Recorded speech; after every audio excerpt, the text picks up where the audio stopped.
masa atau zaman. Ini adalah batil. Ya.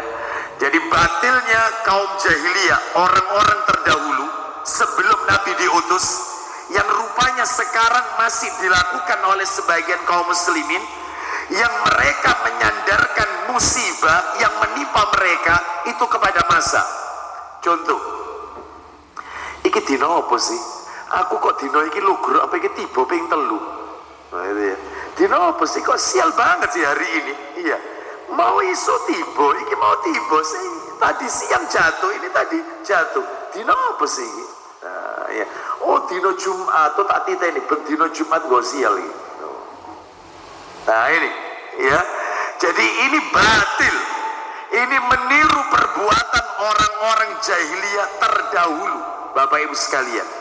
Jadi mereka itu mengkambing hitamkan masa atau yaitu zaman atas seluruh musibah yang menimpa mereka. Padahal semua kejadian ini takdirnya Allah Azza wa Jalla. Kita sehat, kita sakit, itu takdirnya Allah. Jangan mencela hari, jangan mencela bulan. Semua ini diciptakan oleh Allah. Umatku yang belum ditinggalkan mereka. Baik, terdapat pada kalangan umatku setelah Nabi diutus. Tapi ini tidak menimpa semua umatnya Nabi. Hanya beberapa kelompok saja di antara umat Nabi yang melakukan ini. Lah itu yang namanya jahiliyah muqayyadah. Menimpa pada sebagian individu, kelompok atau pribadi. Atau beberapa orang saja. Tidak semua orang. Ya, adapun kalau mutlaqah, seluruh dunia penuh dengan kesesatan. Ulang lagi, ada 4 macam kebiasaan jahiliyah terdapat di kalangan umatku yang belum ditinggalkan mereka. Baik, apa saja 4 kebiasaan jahiliyah 1. yang menimpa pada umat Nabi Sallallahu Alaihi Wasallam dan belum ditinggalkan oleh mereka? Silakan. 1. Membanggakan keturunan. Membanggakan keturunan. Membanggakan nasab, garis keturunan. Saya ini darah biru, ya.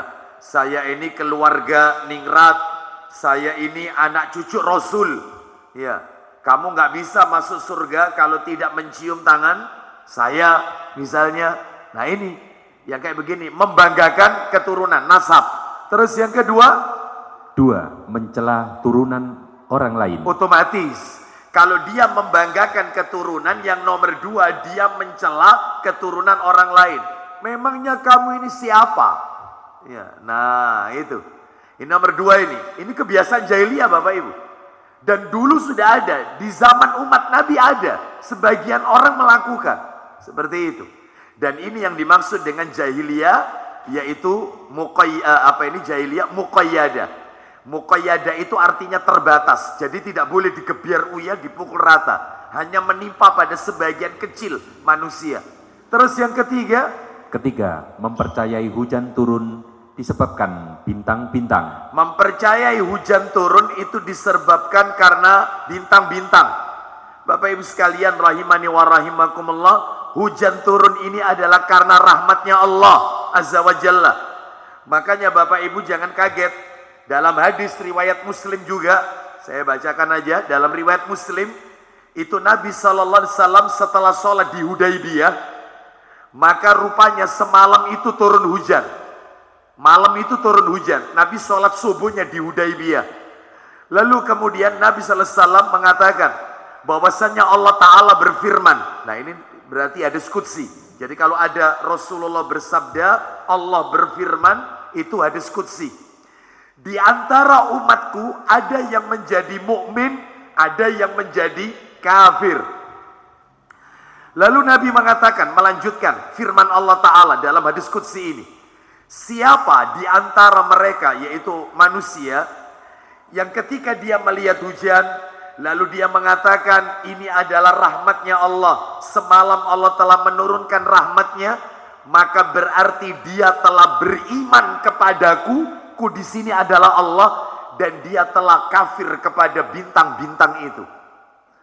Tetapi barang siapa yang ketika dia melihat hujan, lalu dia mengatakan rupanya yaitu benar bahwasanya menurut ramalan, nah itu ya, entah cuaca atau apa, menurut perbintangan dan seterusnya, bahwasanya hari ini turun hujan karena bintang ini, bintang itu, maka hari itu juga dia kafir kepadaku, ku di sini Allah, dan beriman dengan bintang-bintang tersebut. Maka hati-hati ini. Oleh karena itu, maka ketika kita melihat hujan, katakan ini adalah rahmatnya Allah Azza wa Jalla. Jadi Bapak Ibu sekalian, mempelajari bintang ini ada dua, yaitu ilmu. Yaitu ada yang astronomi, ada yang astrologi. Astronomi boleh dipelajari, sedangkan astrologi itu haram untuk dipelajari. Astrologi itu mempelajari perbintangan karena disesuaikan dengan nasib seseorang. Itu tidak boleh, haram. Seperti kalau kita membaca ramalan-ramalan itu ya, astrologi Sagittarius, kan gitu ya, Virgo, Taurus, ya, Scorpio, gitu ya, katanya rezekinya begini, nanti keuangannya begini. Lah itu astrologi itu. Adapun kalau astronomi murni mempelajari perbintangan ini untuk mengetahui cuaca, untuk mengetahui arah kiblat. Nah, itu boleh yang seperti ini. Tetapi sekalipun demikian, kita harus katakan semua ini adalah karena Allah Azza wa Jalla. Turunnya hujan, bergantinya musim, setelah musim panas menuju ke musim hujan, dari musim hujan ke musim panas lagi jika di negeri kita ya. Adapun di negeri yang lain yaitu mengenal 4 musim, musim semi dan seterusnya. Ini semua karena Allah, bukan karena bintang-bintang tersebut. Baik, ulang lagi. Nomor 1 apa? 1. Membanggakan keturunan. Nomor 2? Kedua, mencela keturunan orang lain. Nomor 3? Ketiga, mempercayai hujan turun disebabkan bintang-bintang. Yang keempat? 4. Meratapi mayat. Nah, meratapi mayit, menangis histeris, menjerit-jerit ketika kehilangan orang yang kita cintai, meraung-raung, bahkan memukul-mukul tubuhnya, sampai terkadang di antara mereka yaitu ratapannya adalah ratapan jahiliyah. Maka ini termasuk perbuatannya orang-orang jahiliyah terdahulu sebelum Nabi diutus. Rupanya ada sebagian kaum muslimin itu yang salah satu melakukan hal tersebut. Lah ini yang namanya jahiliyah muqayyadah. Masa kesesatan, masa kebodohan, masa penyimpangan setelah Rasul diutus. Tapi menimpa pada sebagian orang saja, kelompok. Baik. Nah, salah satunya Bapak Ibu, masa jahiliyah muqayyadah ini, kebodohan, penyimpangan, ya, perangai jahiliyah ini menimpa pada umat Nabi sallallahu alaihi wasallam. Salah satunya adalah yang kita bahas pada sore hari ini, yaitu suka mencela masa, suka memaki ad-dahr. Ad-dahr ini maksudnya adalah waktu atau masa. Jadi inilah merupakan budaya meniru jahiliyah terdahulu. Misalnya seseorang mengatakan, aduh, tahun ini tahun sial. Nah ini hati-hati ya, tahun ini tahun sial. Misalnya lagi, hari ini hari sial buat saya. Nah ya, saya hari ini berapa kali kena musibah di jalan. Hari ini hari sial saya. Nah itu. Ada lagi zaman edan dengan mengatakan zaman ini zaman edan, tanggal sial, bulan sial. Jangan menikahkan anak pada bulan Muharram, karena Muharram itu adalah suro. Suro itu bulan sial, bulan yang kalau melakukan hajatan maka hajatannya tidak akan berkah. Maka hindari bulan sial, bulan suro. Nah ini, misalnya lagi, masih banyak lagi perkataan-perkataan yang arahnya itu memaki masa, memaki waktu. Ya, seperti itu. Banyak sekali, yaitu sering kali kita dengarkan. Ya, baik. Saya bilang, misalnya saya mengatakan kepada seseorang, "Loh Pak, kenapa kok panjenengan kok kelihatan lesu betul?" "Wes dino iki sial tok Ustaz, dino iki sial tok." Mencela masa. Dino iki Ustaz sial tok. Ya, itu. "Loh Pak kok sepi?" "Embo dino iki." Ya, biasanya gak gini kok Ustaz, hari ini dino sial iki. Nah itu. Gak sadar dia itu telah mencaci, mencela masa, mencela waktu. Sedangkan yang menciptakan waktu itu Allah Azza wa Jalla. Bergantinya matahari ke malam, siang ke malam, malam ke siang, itu adalah Allah Azza wa Jalla yang menciptakannya. Tetapi dia mencela hari itu, dia mencela tanggal itu, dia mencela waktu itu. Lah ini termasuk kategori larangan seputar akidah. Bisa mencoreng akidah keimanan kita. Memaki masa. Baik. Termasuk Bapak Ibu sekalian, mencaci maki yaitu orang. Ada mencaci maki orang. Seperti misalnya kita pergi berdua bersama teman kita, kita boncengan sama teman kita, tiba-tiba kendaraan kita ada kendala, bannya bocor. Lalu kita katakan, kamu ikut ini ban saya jadi bocor. Ya. Sejak kamu ikut ini, biasanya nggak ada apa-apa ini ya, tiba-tiba mogok misalnya. Lah iya mobil iki lho. Ya saya gak ono apa-apa, kon melok dadakno mogok. Nah, itu. Menisbatkan kesialan itu kepada orang, nggak boleh. Seorang suami berkata kepada istrinya, memang kamu ini istri pembawa sial. Ya, seperti itu. Ya, seorang orang tua berkata kepada anak-anaknya, kepada anaknya, dia mengatakan bahwasanya kamu ini anak-anak gak ngerjekin, anak pembawa sial. Seperti itu. Ustadz, saya ini Ustadz punya anak itu 4 Ustadz. Ya, awal hidup saya ini Ustadz, yaitu biasa-biasa saja, bahkan bisa dikatakan serba kekurangan Ustadz. Tapi begitu istri saya punya anak yang kelima ini Ustadz, ngerjekeni Ustadz. Ngerjekeni. Mulai usaha saya itu naik sampai sekarang ini Ustadz. Bisnis saya lancar. Jadi anakku si nomor 5 ini anak ngerjekeni Ustadz. Seakan-akan dia mengatakan 4 anaknya yang lain itu adalah pembawa kesialan. Hati-hati. Ya, hati-hati Bapak Ibu sekalian.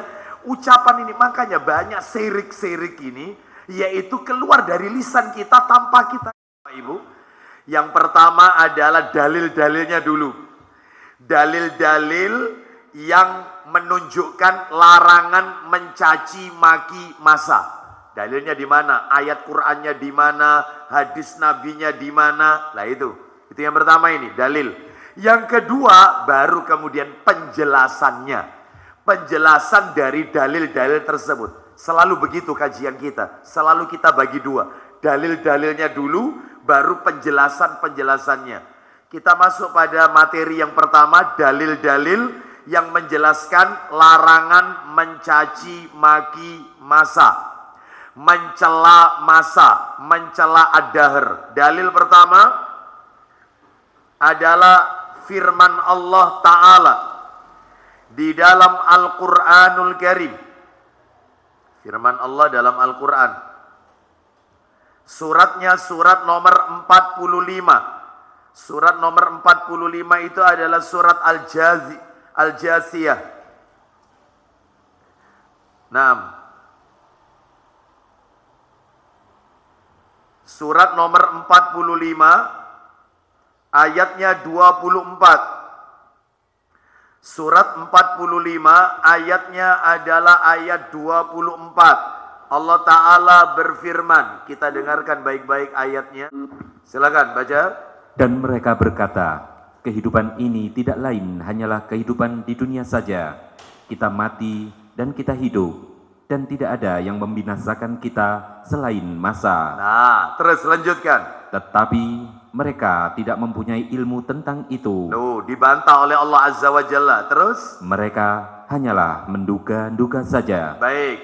Jadi mereka mengatakan kehidupan ini tidak lain hanyalah kehidupan di dunia saja. Kita mati dan kita ini hidup dan tidak ada yang membinasakan kita selain masa. Jadi dia yaitu mencela masa, mencela waktu.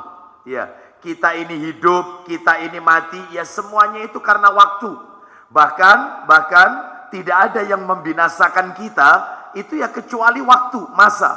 Padahal ini adalah perkataan yang salah. Semuanya itu adalah karena Allah Azza wa Jalla. Jadi kalau mau dibahasakan dengan bahasa, yaitu bahasa kita adalah bahwasannya kita ini beruntung, kita ini tidak beruntung, ya lihat harinya. Ya, lihat waktunya, lihat kapan itu harinya dan seterusnya.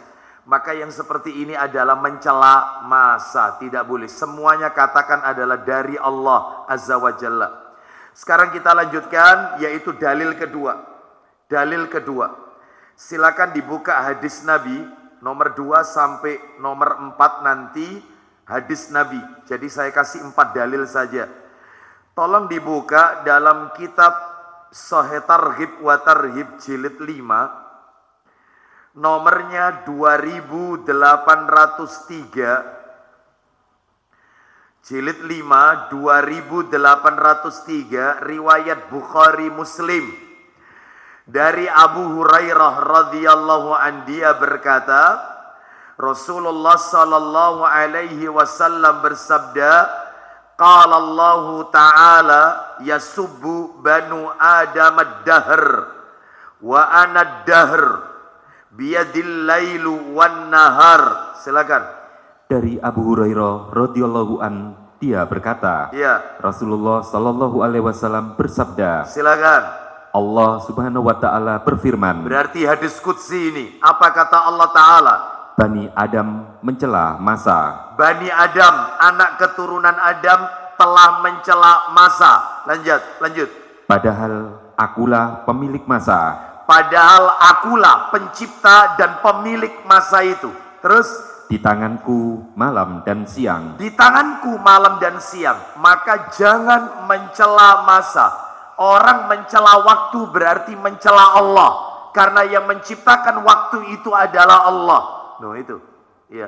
Hari ini hari sial, tanggal ini tanggal sial, bulan ini bulan sial, tahun ini tahun sial. Nah itu ya. Seperti itu. Padahal Allah yang telah menciptakan masa tersebut. Sekarang kita lihat dalil yang nomor 3. Dalil yang nomor 3 di kitab yang sama, Sahih Targhib wa Tarhib. Nomornya 2804. 2804. Silakan. An Abi Hurairah radhiyallahu an qala Rasulullah sallallahu alaihi wasallam qala Allah azza wa jalla yu'dini bnu Adam yaqul ya khaybatad dahr fala yaqul ahadukum ya khaybatad dahr. Silakan. Dari Abu Hurairah radhiyallahu an, juga dia berkata, Ya. Rasulullah sallallahu alaihi wasallam bersabda, Isinya, Allah Subhanahu wa taala berfirman. berarti ini hadis qudsi. Allah Azza wa Jalla berfirman. Silakan. Bani Adam menyakitiku. Anak keturunan Adam menyakiti aku. Itu, silakan. Dia mengatakan, wahai masa yang sial. Wahai bulan yang sial, wahai tanggal yang sial, tanggal 13. Ya, angka 13 dianggap angka sial. Termasuk bulan sial, bulan Suro, Muharram. Wahai bulan yang sial. Maka lanjut. Maka janganlah seorang dari kalian mengatakan, Ya. wahai masa yang sial. Jangan mengatakan masa yang sial. Fa inni ana ad-dahru uqallibu lailahu wa naharahu. Silakan. Karena akulah pemilik masa tersebut. Akulah pencipta pemilik masa tersebut. Lanjut. Aku yang membolak-balikkan malam dan siang. Aku yang membolak-balikkan malam dan siang. Jadi siapa yang mencela masa sama dengan mencela Allah. Dan lihat tadi firman Allah, anak Adam menyakiti aku. Bayangkan, nggak boleh, hati-hati. Lisan kita tolong dijaga, jangan sampai menyakiti Allah Azza wa Jalla. Nah ya, dengan mengatakan tahun sial, bulan sial, hari sial, tanggal sial, waktu yang sial, ya. Baik, sekarang kita lanjutkan dalil terakhir nomor 4. Dalil terakhir nomor 4. Di kitab yang sama, Sahih Targhib wa Tarhib nomor 2804, nomornya sama pada poin 2D. Poin yang 2D. Kalau tadi kan 2A, sekarang yang 2D. Ya, kalau tadi kan 2804 gitu aja. Gak apa-apa kalau kita mau tambahkan 2A tadi, sekarang yang poin 2D. Poin D lah. Silakan dari sahabat yang sama, Abu Hurairah radhiyallahu an. Dari sahabat radhiyallahu an, berkata, Dari sahabat radhiyallahu anhu gimana maksudnya? dari sahabat Abu Hurairah radhiyallahu an, Ya. dia berkata, Ya. Rasulullah Shallallahu alaihi wasallam bersabda, La tasubbud dahr. La tasubbu ad-dahra. Qala Allah azza wa jal, ana ad-dahru. Al-ayyamu wal layali ujaddiduha wa ubliha wa ati bimulukin ba'da mulukin. Silakan. janganlah kalian mencela masa. Duh, jangan mencela masa. Lanjut. Allah Azza wa Jal berfirman, Apa kata Allah Azza wa Jalla dalam firman-Nya? akulah pemilik masa, Akulah pemilik pencipta masa. Terus, hari-hari dan malamnya aku jadikan baru dan aku sirnakan, lanjut. serta aku jadikan raja menggantikan raja yang lain. Duh, aku jadikan raja yang satu digantikan raja yang lain dan seterusnya. Aku yang melakukan itu. Jadi jangan mencela masa karena aku pencipta masa. Baik, sekarang Bapak Ibu setelah dalil-dalil kita akan masuk yaitu pada materi yang nomor 2, penjelasannya. Baik, apa yang bisa kita ambil pelajaran dari dalil-dalil tersebut? Lumayan ini, ada 7 poin. 7 poin, 7 pelajaran yang bisa kita ambil. 1. Yang pertama, batilnya anggapan kaum jahiliyah. Batilnya anggapan kaum jahiliyah yang menyandarkan musibah yang menimpa mereka kepada masa atau zaman. Ini adalah batil.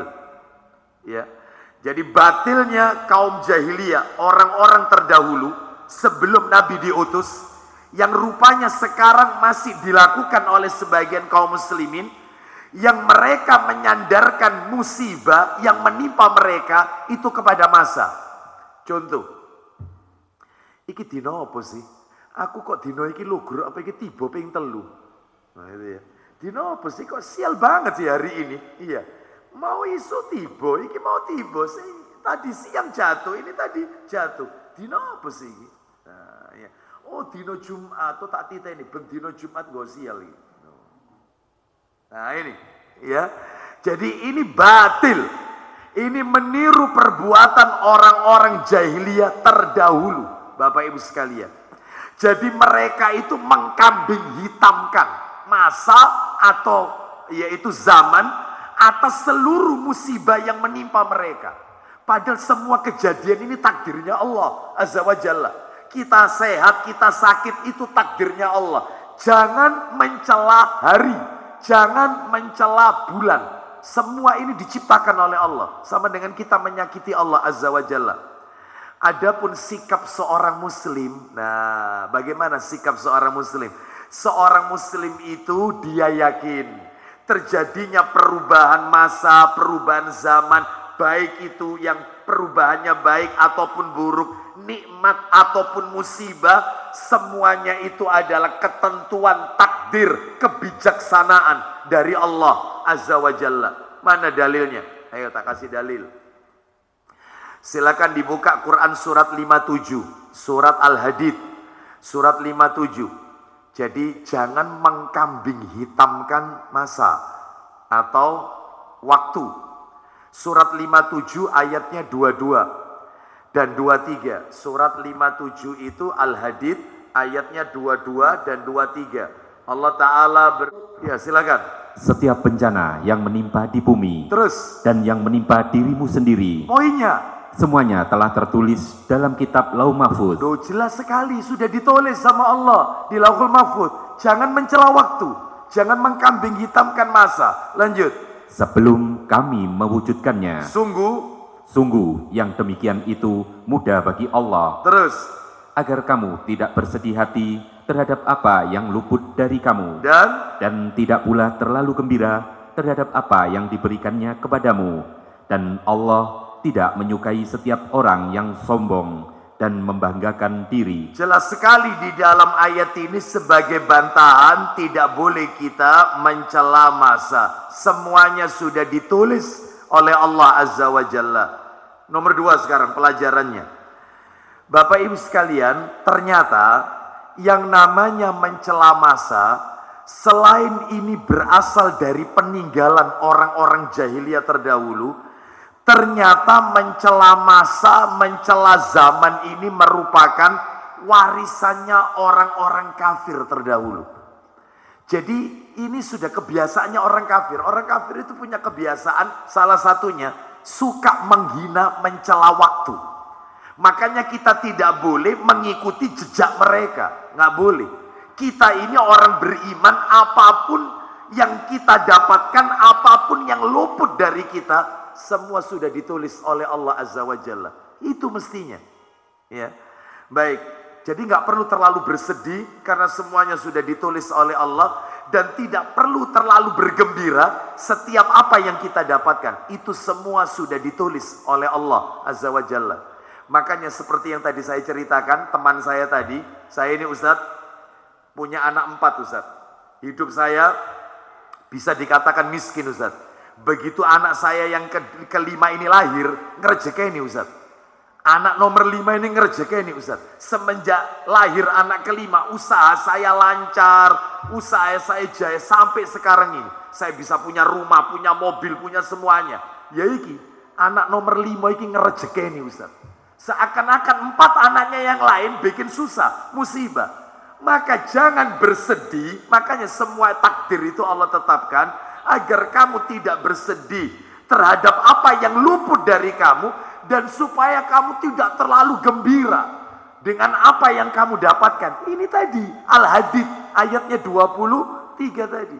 Ulang lagi coba artinya ayat 23. Takdir itu Allah tetapkan tujuannya untuk apa? Agar kamu tidak bersedih hati terhadap apa yang luput dari kamu, dan tidak pula terlalu gembira terhadap apa yang diberikannya kepadamu. Semuanya sudah ditulis oleh Allah Azza wa Jalla. Seperti itu ya. Baik. Kita lanjutkan. Nomor 2. Saya ulang lagi. Ternyata mencela masa ini, mencela zaman bukan hanya warisannya orang-orang jahiliyah. Ternyata juga merupakan warisannya orang-orang kafir terdahulu. Mana dalilnya? Coba dibuka surat 7 Al-A'raf. Surat nomor 7 itu surat Al-A'raf. Ayatnya 131 Bapak Ibu. Al-A'raf ayat 131. Allah Ta'ala berfirman. Al-A'raf surat nomor 7 ayatnya 1. Tuh, coba ini. Silakan. Kemudian apabila kebaikan, kemakmuran datang kepada mereka. Apa kata mereka kalau mendapatkan kebaikan, kebahagiaan, kemakmuran? Apa kata mereka? Mereka berkata, ini adalah karena usaha kami. Ini karena usaha kami, upaya kami. Itu. Lanjut. Dan jika mereka ditimpa kesusahan, apa kata mereka? Mereka lemparkan sebab kesialan itu kepada Musa dan pengikutnya. Tuh, coba. Ini orang-orang kafir terdahulu. Begitu mereka mendapatkan kesusahan, mereka mendapatkan kesialan, mereka justru menyandarkan kesialan itu terhadap kepada Musa dan pengikut-pengikut Musa alaihissalam. Ya iki awak dewi sial gara-gara Musa ini, semenjak ini. Ya. Sama seperti zaman sekarang Bapak Ibu sekalian. Yaitu omongan orang zaman sekarang. Iya, negeri ini bisa aja kayak begini kacau. Ya sih gara-gara orang jenggot-jenggotan ini. Ya. Semenjak ada dakwah-dakwah ini. Dulu aman negeri ini, aman. Dulu aman. Iya, aman gemari palo jinawi toto tentrem. Kertoraju semenjak datang ini, ya dakwah yang ini jenggot-jenggotan ini suka membid'ah-bid'ahkan, suka cingkrang-cingkrang ini, jadinya kayak gini. Tuh bayangkan. Ya ini niru warisannya orang-orang kafir. Mereka ketika mendapatkan kebahagiaan, ini usaha kami, ini upaya kami. Begitu mereka mendapatkan kesusahan, kesialan, mereka letakkan kesialan itu kepada yaitu orang-orang yang beriman. Nah, ini nggak boleh. Ini adalah warisannya orang-orang kafir terdahulu. Oh. Nomor 3. Bapak Ibu sekalian. Ini lebih parah lagi nih. Yang ketiga, ternyata Bapak Ibu mengkambing hitamkan masa, mencela waktu, itu bukan hanya warisannya orang-orang jahiliyah, warisannya orang-orang kafir, bukan hanya itu. Ternyata juga warisannya orang-orang munafik. Nah, yang ada pada zaman Rasulullah sallallahu alaihi wasallam. Orang-orang munafik pada masa Rasulullah sallallahu alaihi wasallam. Mari kita dengarkan. Coba dibuka surat An-Nisa ayat 78. Ternyata di zaman Nabi itu orang-orang munafik itu sudah mengatakan kami inisial gara-gara Muhammad. Iya, sudah ada Bapak Ibu. Surat An-Nisa ayat 78. An-Nisa ayat 78. Kalau tadi kan zamannya Nabi Musa, Fir'aun dan bala tentaranya, mereka mengatakan kami ini makmur usaha kami. Kami sial seperti ini gara-gara Musa. Ternyata di zaman Rasul juga begitu. Nabi Muhammad sallallahu alaihi wasallam. Mereka mengatakan kami ini sial gara-gara Muhammad. Ini, loh coba. Ternyata terjadi. Ya, kita lihat An-Nisa ayat 78. Allah Ta'ala berfirman. Namun kamu berada, kematian akan mendapatkan kamu. Kendati pun kamu berada di dalam benteng yang tinggi dan kokoh. Belum poinnya, sekarang poinnya. Jika mereka memperoleh kebaikan. Ulang lagi. Jika mereka memperoleh kebaikan. Mereka mengatakan ini dari sisi Allah. Orang-orang munafik ini, ya, ini dari Allah. Beda sama dulu, yaitu Fir'aun dan bala tentaranya. Kalau mereka mendapatkan kebaikan, ini upaya kami. Ini beda orang munafik. Orang munafik ini adalah lebih bahaya daripada orang-orang kafir, musuh dalam selimut. Jadi kalau mereka mendapatkan kebaikan, mereka katakan ini dari Allah. Bagus sebenarnya, bagus ini. Ucapan yang bagus. Mereka mendapatkan kebaikan, kebahagiaan, mereka katakan ini dari Allah. Cuman yang jelek itu kalimat setelahnya. Silakan Abu Hurairah. Dan jika mereka ditimpa suatu keburukan, apa kata mereka? Mereka mengatakan, ini dari engkau Muhammad. Ya ini, gara-gara engkau ini Muhammad. Loh itu. Ya terus lanjut. Katakan Muhammad kepada mereka orang-orang munafik itu. Semuanya datang dari sisi Allah. Semuanya itu dari sisi Allah. Terus lanjut.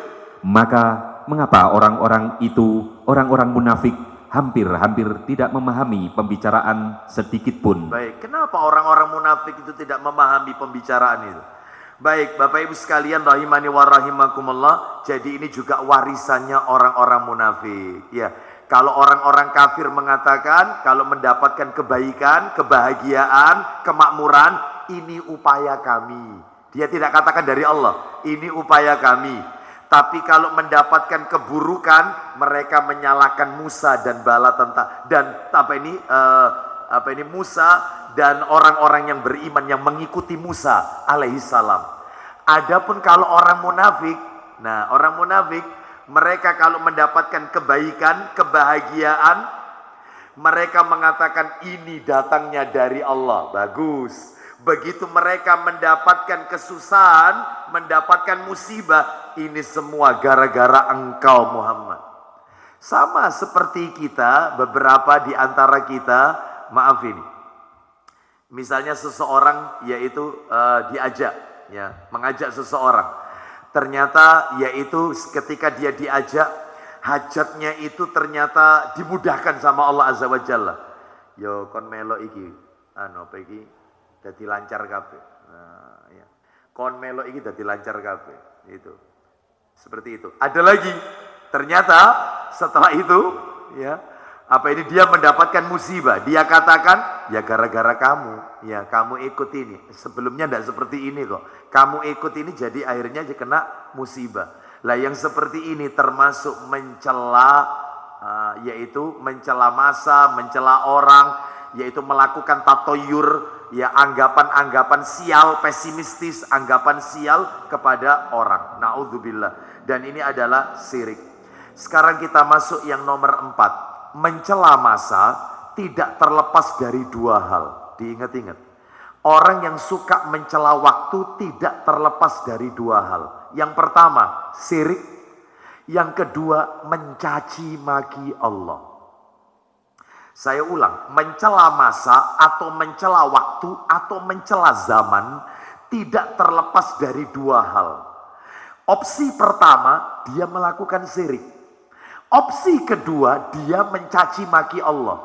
Mungkin Bapak Ibu mulai bertanya dalam hati, Ustadz, kapan orang itu masuk kategori syirik ketika mencela masa, dan kapan orang itu masuk kategori mencaci maki Allah ketika mencela masa. Begini, kata para alim ulama, jika orang itu berkeyakinan, nah ini berarti dalam hati ini keyakinan.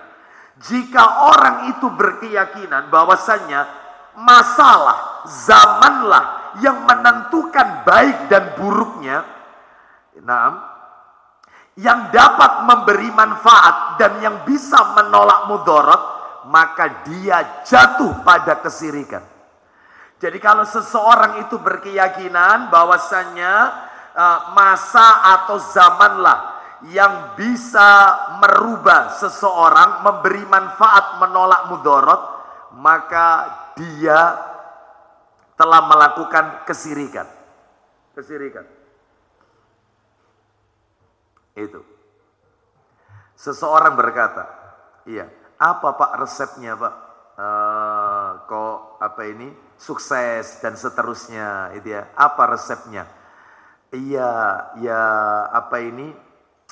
Selain saya apa ini usaha juga, saya memulai buka usaha ini adalah yaitu di bulan Syawal, ya, di bulan Syawal. Oh pantesan Pak, bulan Syawal. Bulan Syawal itu bulan baik. Nah, itu ya. Makanya ngerejekeni. Nah, seperti itu. Lah ini syirik. Ini syirik.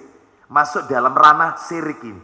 Jadi dia menisbatkan masa, waktu atau zaman yang bisa mendatangkan manfaat, bisa menolak mudarat, bisa menentukan baik dan buruknya, itu masuk dalam kategori syirik. Tetapi jika dia berkeyakinan Allah saja yang menakdirkan, hanya Allah yang menentukan, namun dia tetap mencela masa, maka berarti dia telah mencaci maki Allah. Memang betul dia katakan, ya ini semuanya karena takdirnya Allah Pak, wis ditulis sampai Allah Pak. Seperti ini wis ditulis di Lauhul Mahfuz Pak. Itu. Tapi dia tetap lisannya mengatakan, ya iki hari sial ini ya. Ini bulan-bulan sial ini ya. Bulan gak ngerejekeni ini ya. Tahun ini tahun sial, tahun sepi usaha. Mudah-mudahan tahun depan rame, lancar dan seterusnya. Dia mengatakan bahwasanya semua telah ditetapkan Allah, tapi lisannya tetap mencaci, mencela masa, maka dia termasuk telah mencela, mencaci maki Allah Azza wa Jalla. Oleh karena itu Bapak Ibu sekalian, rahimani wa rahimakumullah, maka perlu kita ketahui yang dapat memberi manfaat dan dapat menolak mudarat hanya Allah.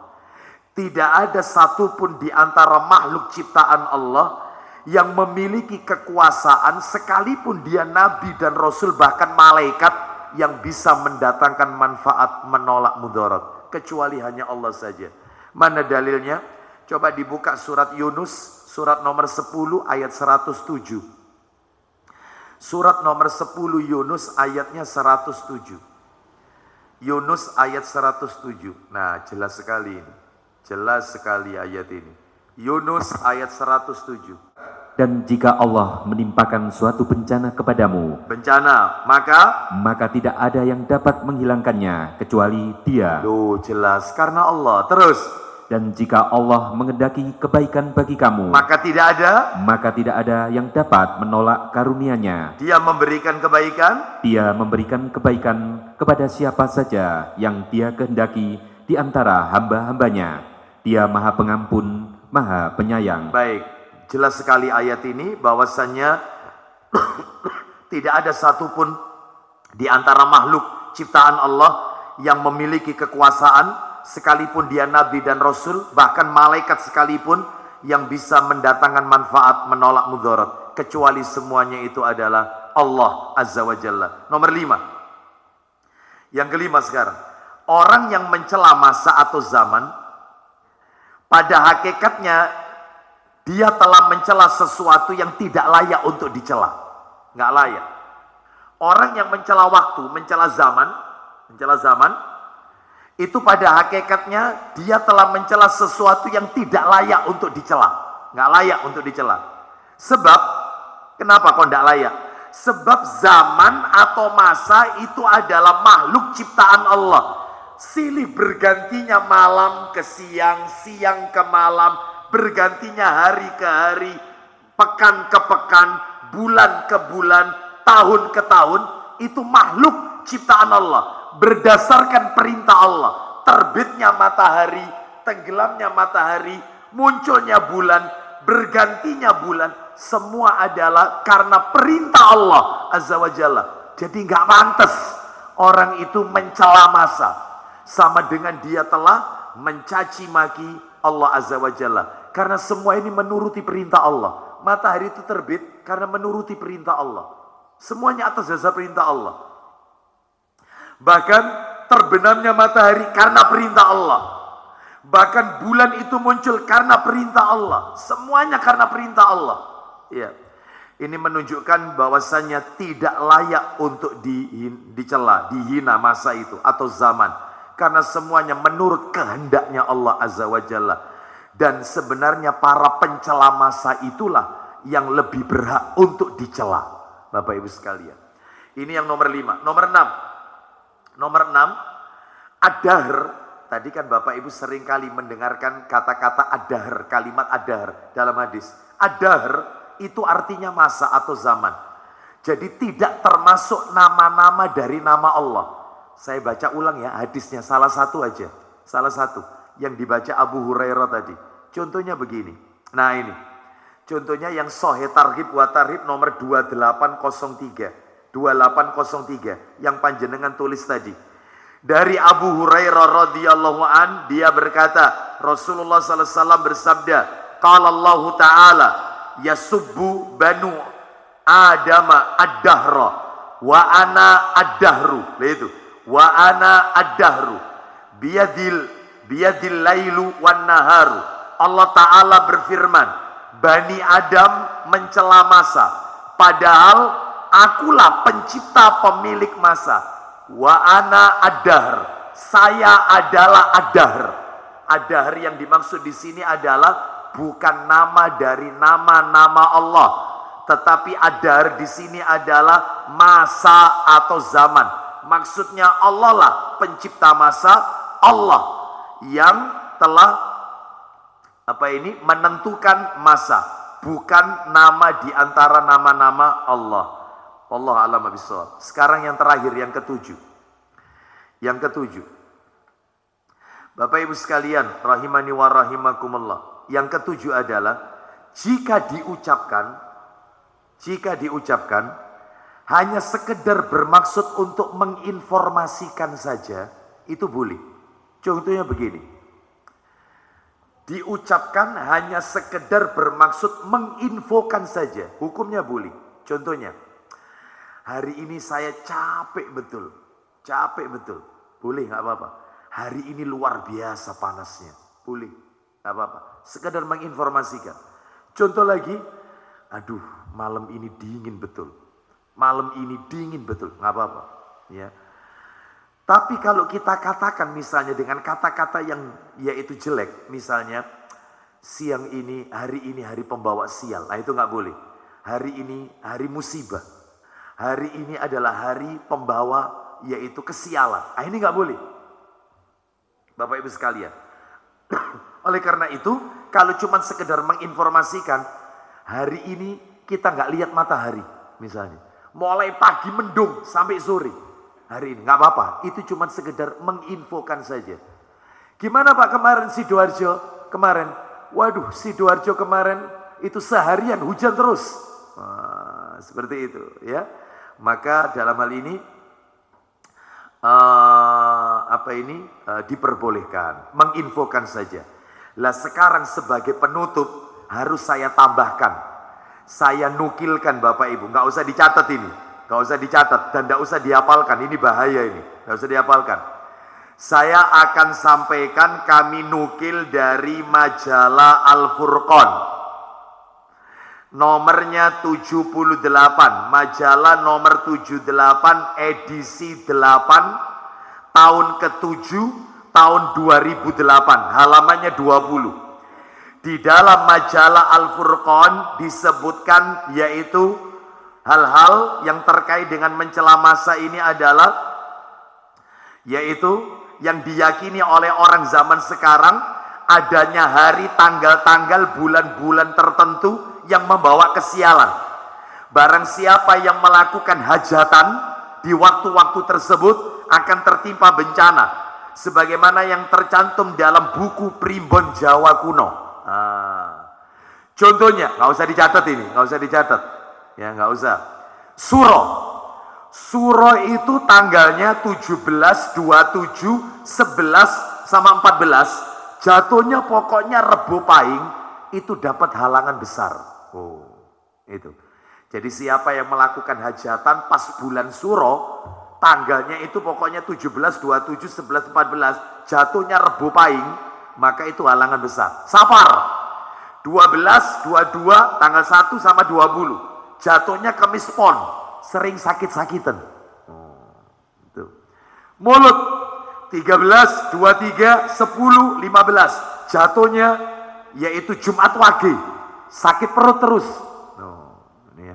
Jadi ini istilahnya itu jatuhnya itu hari tali wangki. Tali itu ikatan, wangki pocong. Tali wangki ikatan pocong. Hari balak, hari sial. Tiboi istilahnya. Jatuhnya. Nah itu. Jumadil Awal 16, 26, 10, 11. Hari tali wangki, jatuh sialnya Sabtu Kliwon. Sakit tulang. Hati-hati. Jumadil Akhir 11, 21, 3, 14. Jatuhnya Senin Kliwon, sakit ingatan. Waduh, sakit ingatan. Bulan Rejab, tanggal 2, 22, 11, ya, jatuhnya Selasa Legi, keracunan. Ruah itu berarti apa ya? Sakban. 14, 24, 19, 28, jatuhnya Rebo Pahing, keracunan lagi. Poso, Ramadan berarti, Ramadan. 15, 25, 10 sama 20, jatuhnya Jumat Wage, sakit mata. Zulkaidah, Syawal 17, 27, 2 sama 20, jatuhnya Senin Kliwon, kena perkara. Terus Zulhijjah, besar 13, 23, 1 sama 20, jatuhnya Selasa Legi, susah terus. Ini hari sangar, harus dihindari. Baik itu buka usaha, pindah rumah, bangun rumah, dan lain-lain. Nah, itu. Ada lagi hari sangar yang harus dihindari jika ingin menikah. Ada lagi. Minggu ketemu minggu, suami lahirnya hari Minggu, calon istri lahirnya hari Minggu. Minggu ketemu minggu, sering sakit-sakitan. Ya. Minggu ketemu Senin, pokoknya ada Minggu sama Senin lah. Banyak penyakitnya. Minggu sama Selasa, miskin terus. Minggu sama Kemis, bertengkar, cekcok terus. Minggu sama Sabtu, miskin lagi. Selasa sama Jumat, cerai. Jumat sama Sabtu, ciloko, celaka. Yang tidak ada di sini apa sama apa di sini? Minggu Rebo tidak ada, ya betul. Ditita ini. Jangan lo ya, ini ya, ditita ini ya Minggu Rebo tidak ada. Saya aja tidak kepikir ke situ ya. Minggu Rebo ya gak anak gini, Minggu Rebo ya itu. Terus kemudian apa lagi? Senin sama apa lagi ini juga tidak ada. Nah itu kalau cari jodoh, carinya yang itu pas. Kamu hari Minggu, cari sama hari Rebo. Nah gitu, kurang lebih kayak gitu. Bapak Ibu sekalian, ini semua sudah ditepis oleh Nabi. Apa tepisannya Nabi? Buka Sahih Muslim. Tolong dibuka Sahih Muslim nomor 1345. Ayo 1345. 1345 Sahih Muslim 1345. Ya betul, dari Aisyah radhiyallahu anhuma. Dia berkata, "Tazawwajani Rasulullah sallallahu alaihi wasallam fi Syawalin wa banabi fi Syawalin." Silakan. Dari Aisyah radhiyallahu anhuma katanya, iya, Rasulullah sallallahu alaihi wasallam mengawiniku pada bulan Syawal. Terus, dan serumah tangga denganku pada bulan Syawal. Qala wa kanat Aisyatu tastahibbu an tudkhila nisaaha fi Syawalin. Silakan. Maka istri Rasulullah Sallallahu Alaihi Wasallam Stop. mana? Jadi ada di situ yang kurang. Di situ teruskan aja. Maka istri Rasulullah yang manakah? Maka istri Rasulullah Sallallahu Alaihi Wasallam mana yang lebih dicintainya daripadaku? Baik, itu sampai situ ya. Padahal sebenarnya ada, berarti nomor asli ini. Nomor aslinya di nomor itu baru ada nomor aslinya. Itu karena ringkasan. Nomor 1423. Beda nomor berarti ya. 1423 nomor asli ada tambahan begini. Qala wa kanat Aisyatu tastahibbu an tudkhila nisaaha fi Syawalin. Kata perawi, Aisyah senang menikahkan wanita di zaman itu pada bulan Syawal. Jadi Aisyah mengatakan, aku dinikahi Nabi bulan Syawal. Hidup serumah tangga denganku bulan Syawal.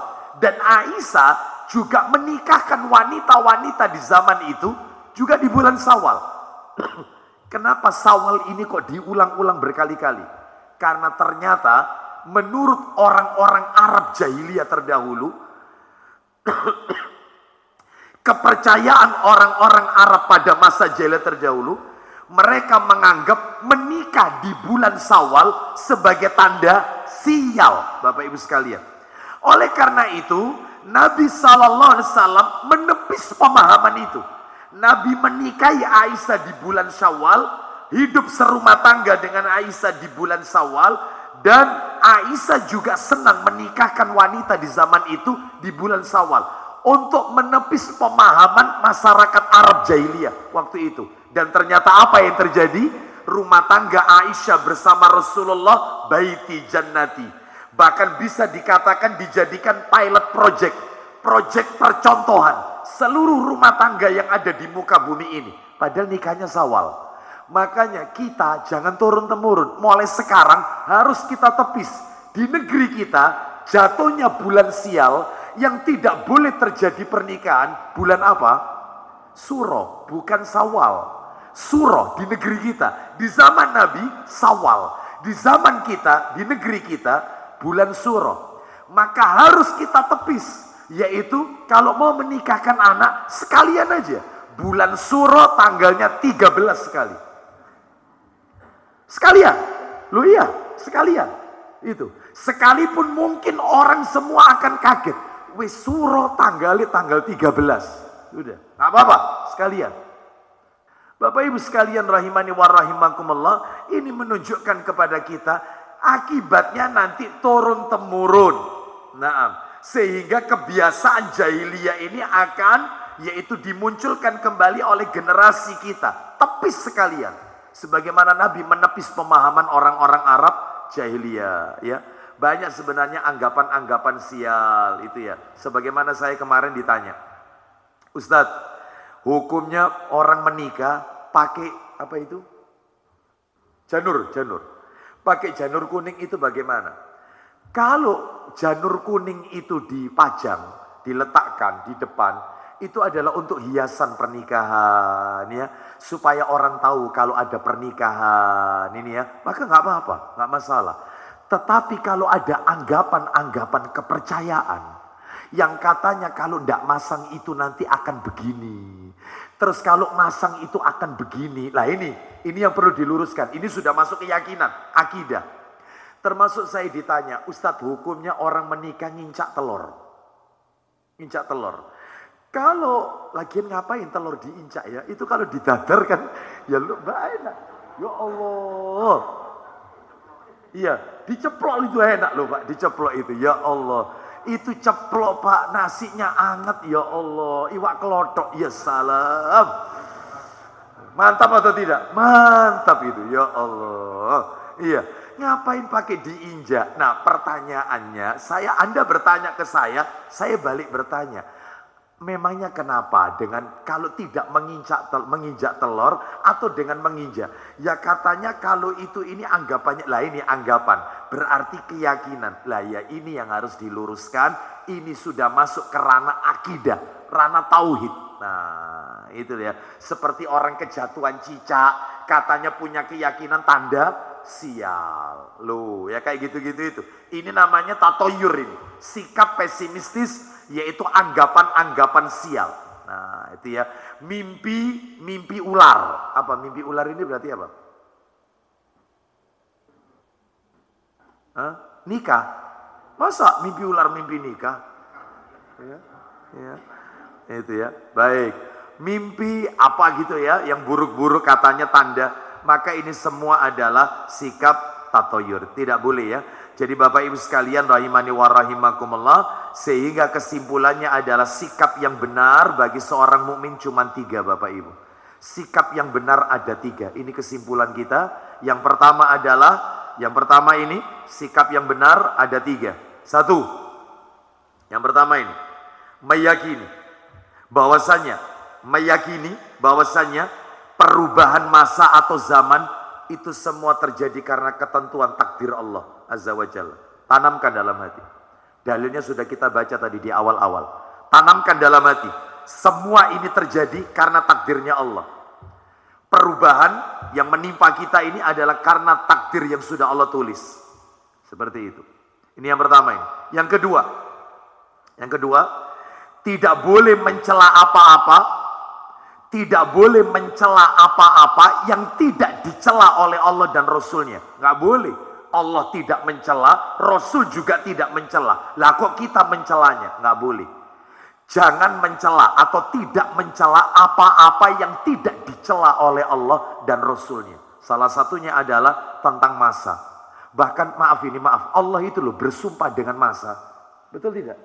Bersumpah dengan waktu. Wal asr, demi masa. Wadduha, demi waktu pagi. Walaili idza saja, demi waktu malam. Watini, demi buah tin. Wazaitun, demi buah zaitun. Semuanya Allah bersumpah pakai nama makhluknya. Lah kok kita mencela makhluk ciptaan Allah? Salah satu makhluk ciptaan Allah adalah masa, waktu. Jangan dicela. Ini nomor 2. Nomor 3, terakhir penutup, ridholah. Ridho, tanamkan ridho. Ridholah dan menerima sepenuhnya atas semua ketetapan Allah Azza wa Jalla. Ridho. Mana dalilnya? Dalil. Mudah-mudahan tadi sudah saya kirimkan. Mudah-mudahan beliau saudara kita yang tidak hadir di majelis ini, yang beliau biasanya terlihat di masjid ini, yaitu saudara kita Al-Akh Bapak Rizal, betul ya? Beliau kan sudah tidak di sini lagi. Beliau sudah pindah. Mudah-mudahan musibah yang menimpa beliau dengan hadis yang akan kita bacakan ini, mudah-mudahan menjadi yaitu penenang ya atas apa yang menimpa beliau. Nah, dan tadi sudah saya kirimkan yaitu berupa rekaman kepada beliau. Mari kita dengarkan hadis Nabi bahwasanya kita harus ridho, menerima sepenuh hati atas apa yang telah Allah tetapkan. Mana dalilnya? Coba dibuka Sahih Targhib wa Tarhib. Silakan Abu Hurairah. Nomor jilid 6. Nomornya 3407, 3407, 3407. Jilid 6. Sudah ketemu? Ayo dibaca dari Anas bin Malik radhiyallahu an, 3407. Silakan. Dari Anas radhiyallahu anhu, dari Nabi Shallallahu Alaihi Wasallam, beliau bersabda, Inna idhamal jazai ma'a idhamil bala. Silakan. Sesungguhnya besarnya ganjaran sejalan dengan besarnya cobaan. Ulang lagi kalimat itu. Sesungguhnya besarnya ganjaran sejalan dengan besarnya cobaan. Besarnya ganjaran pahala sesuai dengan besarnya cobaan, Bapak Ibu. Semakin cobaan itu berat menimpa kita, musibah yang menimpa kita itu semakin berat, ganjaran pahala yang Allah siapkan untuk kita semakin besar.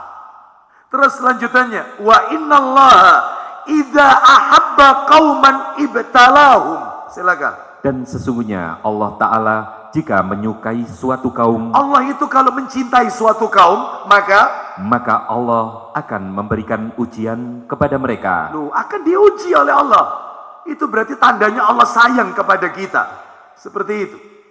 Ya, sebagaimana pernah saya sampaikan, Bapak Ibu sekalian, seseorang yaitu berkata kepada saya, Ustadz, saya ini Ustadz, dulunya ini Ustadz, ya Allah, kelam Ustadz, dunia kelam sudah. molimo dalam hidup saya sudah saya lakoni semuanya Ustaz. Tapi alhamdulillah setelah saya mendapatkan hidayah, saya kembali ke jalan Allah, saya hijrah, sudah mulai mengenal kajian-kajian sunnah. Kenapa hidup saya semakin terpuruk? Padahal ketika saya melakukan maksiat, hidup saya fine-fine saja. Tapi begitu saya mengenal Allah, saya kenal masjid, saya kenal taklim, saya mulai belajar agama, saya mulai serius mempelajari ilmu agama. Kenapa ujian yang Allah berikan kepada saya tidak kunjung selesai? Hidup saya terpuruk. Kalau saya tahu jadinya kayak begini Ustadz, mending saya tidak kenal Islam sekalian. Wong dulu hidup saya enak kok, saya maksiat hidup saya enak. Kenapa saya semakin dekat kepada Allah, hidup saya semakin terpuruk? Saya bacakan hadis ini, nangis dia. Semakin besar ujian yang menimpa Allah ujian yang Allah berikan kepadamu, semakin besar pahala yang Allah siapkan. Dan Allah kalau mencintai seorang hamba, hamba itu diuji oleh Allah. Lanjut, faman radhiya falahu ridho. Silakan. Maka barang siapa yang ridho menerima ujian itu, maka dia akan mendapatkan ridho dari Allah dan ganjaran pahala yang berlimpah. Duh, jelas sekali kalau ridho. Tetapi berikutnya, waman sahita falahu sakhatu. Silakan. Dan barang siapa yang murka, maka dia akan mendapatkan murka dari Allah dan siksa yang pedih. Siapa yang murka maksudnya kecewa, tidak menerima ujian tersebut, sambatan, maka Allah akan murka dengan hamba tersebut. Oleh karena itu, maka ini menunjukkan ridho saja. Ridho menerima ini semua sudah ditulis oleh Allah Azza wa Jalla. Apapun bentuk musibahnya, sakit ringan, sakit berat, kehilangan orang yang kita cintai, ya, kekurangan harta, kemiskinan, apapun, semuanya sudah ditulis oleh Allah Subhanahu wa Ta'ala. Coba dibaca lagi, tambahkan dalil satu lagi. Mundur-mundur nomornya 3403, coba 3403, 3403. Dari mana itu? Nah, Abu Sa'id Al-Khudri. Silakan coba. Dari Abu Sa'id Al-Khudri radhiyallahu anhu, Rasulullah sallallahu alaihi wasallam bersabda. Isinya bahwasanya dia masuk mengunjungi Rasulullah sallallahu alaihi wasallam. Oh, bukan, berarti antum bacanya keliru. Dari Abu Sa'id Al-Khudri radhiyallahu an, lalu dia masuk mengunjungi Rasulullah. Nggak ada Rasulullah bersabda di situ, ya. Jadi dia mengunjungi Nabi waktu itu sakit demam tinggi menjelang ajal. Ya, betul ya? Nggak ada Rasulullah bersabda ya. Jangan ditambahi bid'ah nanti. Jangan dikorupsi. Jangan dikorupsi. Ya, jangan dikorupsi. Apa saja yang di situ tertulis dibaca aja. Ulang lagi. Dari Abu Sa'id Al-Khudri radhiyallahu anhu. Ya. Bahwasanya dia masuk mengunjungi Rasulullah sallallahu alaihi wasallam. Nah, waktu itu sakit demam tinggi Rasul. Lanjut. Yang sedang dalam keadaan demam keras. Nah, ketika Abu Sa'id Al-Khudri memegang selimutnya Nabi, selimutnya itu loh panas. Sebab Nabi sebelum meninggal sakit demam itu 18 hari Bapak Ibu, 18 hari. Hanya demam tinggi. Dipegang selimutnya itu panas, bukan badannya, selimutnya panas. Lanjut, teruskan. Di mana beliau ditutupi sepotong selimut. Terus Abu Sa'id meletakkan tangannya di atas selimut Rasulullah. Terus lalu berkata, ya. Alangkah hebatnya demammu, wahai Rasulullah. Alangkah hebatnya demammu, wahai Rasulullah. Panas. Lanjut, teruskan. Beliau bersabda. Nah, ini poinnya. Ini yang bikin kita merinding. Mudah-mudahan jadi nasihat buat kita semua. Lanjut, teruskan. Sungguh kami memang demikian. Terus ujian diberatkan kepada kami dan dilipat gandakan juga pahala buat kami. Nah, ujian semakin berat, pahala semakin besar. Lanjut. Kemudian Abu Sa'id bertanya, silakan. Wahai Rasulullah, siapakah orang yang paling berat ujiannya? Siapa yang paling berat ujiannya, wahai Rasulullah? Maka Nabi menjawab, Al-Anbiya, summal amsal, fal amsal. Silakan. Beliau menjawab, para nabi. Terus Abu Sa'id mengatakan, ya. Lalu siapa lagi? Siapa lagi? Lanjut. Beliau menjawab, para ulama. Terus Abu Sa'id mengatakan, lalu siapa lagi? lalu orang-orang yang ada di bawahnya, kita termasuk. Lanjut. Beliau menjawab, orang-orang soleh. Nah, orang-orang soleh. Terus lanjut. Ada di antara mereka yang diuji dengan kutu sampai menyebabkan dia meninggal. Ada di antara mereka yang diuji dengan kefakiran sampai dia tidak memiliki apa-apa kecuali aba'ah atau pakaian luar. Terus. Dan sungguh salah seorang di antara mereka lebih senang saat menerima ujian daripada kesenangan kalian saat menerima karunia. Baik, kenapa? Karena ujian itu adalah melunturkan dosa. Bapak Ibu sekalian, baca satu lagi di atasnya, 3402, 3402, coba dari Sa'ad bin Abi Waqqas, betul? Dari Musab bin Sa'ad. Terus, nah, terus, Abi Waqqas. nah, Sa'ad bin Abi Waqqas, coba baca 3402, silakan. Dari Sa'ad bin Abi Waqqas radhiyallahu anhu, dia mengatakan, Iya, aku pernah bertanya, wahai Rasulullah, siapakah yang paling berat ujiannya? silakan, Rasulullah menjawab, silakan. para nabi, Para nabi, kemudian orang-orang terbaik, dan begitu selanjutnya. lanjutkan. Seseorang diuji sesuai dengan kadar agamanya. Ulang lagi kalimat itu. Seseorang diuji sesuai dengan kadar agamanya. Seseorang itu diuji oleh Allah sesuai dengan kadar agama, kadar imannya. Kalau imannya tambah kuat, lanjut. Jika dia kokoh dalam agamanya, maka ujiannya berat. Seperti anak sekolah, semakin levelnya tambah tinggi, ujiannya tambah berat, Bapak Ibu. Ujian anak di bangku SD, SMP sama SMU, ya lebih berat mereka yang ada di bangku SMU, kan begitu. Bahkan antar tingkatan pun beda. Ujian anak kelas 2 SD dengan kelas 4 SD, ya lebih berat kelas 4 SD, bertambah berat. Begitulah kita, semakin beriman, semakin dekat sama Allah, semakin kokoh iman kita, tambah berat ujiannya. Teruskan, lanjut. Jika dia lemah dalam agamanya, lemah, imannya lemah, maka ujiannya sesuai dengan kadar agamanya tersebut. Nah, teruskan, lanjut. Dan bala atau ujian itu akan senantiasa menimpa seorang hamba. Jadi ada orang itu diuji oleh Allah nggak kelar-kelar. Diuji sakit belum kelar, diuji orang yang dia cintai meninggal dunia. Ternyata ini belum kelar, kena ujian lagi. Mungkin orang tua belum kelar, mertua kena ujian, belum kelar ujian. Terus, ujung-ujungnya apa? Sampai dia membiarkannya berjalan bebas dari musibah di atas muka bumi. Terus, sementara dia tidak lagi memiliki sisa dosa. Sampai dia meninggal dunia, satu pun gak bawa dosa. Karena semua musibah itu untuk menghisap dirinya dari semua dosa yang dia lakukan. Selesai. Itu sebagai hisapnya dia. Oleh karena itu sabar, ridho, jangan sambatan, jangan mengeluh. Semua sudah ditulis oleh Allah Azza wa Jalla. Selesai. Oleh karena itu Bapak Ibu sekalian, maka jangan suka mencela masa. Demikian apa yang bisa kami sampaikan, semoga menjadi tambahan ilmu yang bermanfaat. Mudah-mudahan Allah jadikan kita orang-orang yang istiqomah dalam ketaatan kepada Allah Subhanahu wa taala, dan mudah-mudahan Allah meridhoi semua amal ibadah kita. Semoga Allah juga memberikan kekuatan kepada kita, ketegaran kepada kita ketika mendapatkan ujian dari Allah Azza wa Jalla. Baik ujian yang menyenangkan maupun ujian yang tidak menyenangkan. Baik ujian yang buruk maupun ujian yang baik. Semoga Allah senantiasa menjadikan kita dan keluarga kita, yaitu kelak di yaumul akhir, sebagai penduduk surganya Allah Azza wa Jalla. Kita tutup wassallallahu ala nabiyyina wa ala alihi washabihi wasallam. Subhanakallahumma wa bihamdika asyhadu an la ilaha illa anta astaghfiruka wa atubu ilaik. Wa akhiru da'wana anil hamdulillahi rabbil alamin.